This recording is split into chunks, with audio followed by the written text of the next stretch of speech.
اعوذ باللہ من الشیطان الرجیم بسم اللہ الرحمن الرحیم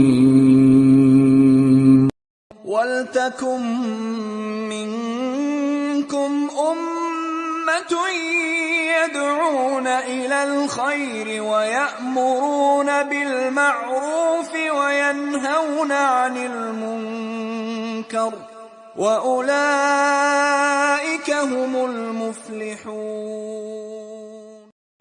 اس ایک حدیث پر اگر میں اور آپ غور کر لیں اور عمل کر لیں تو ہماری زندگیاں سدھر جائیں گی۔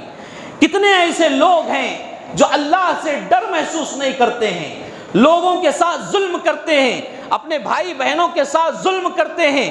اس حدیث میں جو لفظ آیا ہے میرے بھائیوں، اس پر غور کرو۔ قد شتم ھذا، قد شتم ھذا، جس کو گالی دی گئی ہو وہ بندہ وہاں آ کر شکایت کرے گا، وہ بندی وہاں آ کر شکایت کرے گی۔ نہ جانے آج کتنی گالیاں ہم اپنے بیویوں کو دیتے ہیں، کتنی گالیاں ساس بہو کو دیتی ہے، کتنی گالیاں دیورانیاں جٹھانیوں کو دیتے ہیں، نڑند بھاوج میں کتنی گالیاں ہوتی ہیں۔ ہمارے گھر آج گالیوں سے گونج اٹھے ہیں، گالیوں سے گونج اٹھے ہیں۔ جس کو ناحق گالی دی جائے گی وہ بہو ساس کے حق میں وہاں مقدمہ چلائے گی، وہ ساس اس بہو کے حق میں مقدمہ چلائے گی جو ناحق اس کے اوپر ظلم کی ہو۔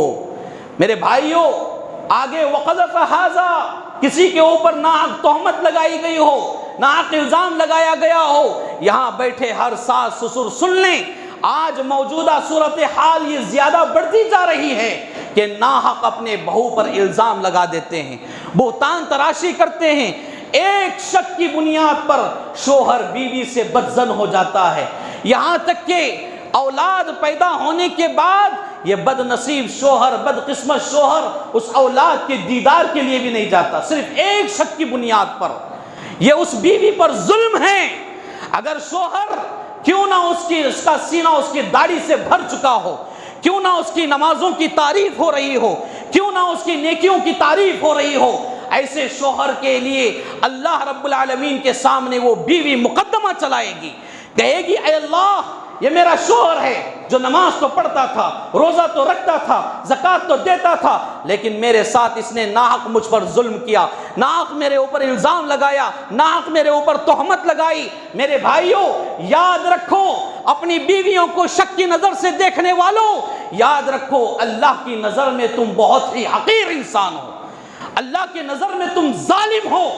چاہے تمہیں دنیا کچھ بھی کہہ لے، تمہیں دنیا نمازی کہہ لے، حاجی کہہ لے، غازی کہہ لے، اللہ کی نظر میں تم ظالم ہو۔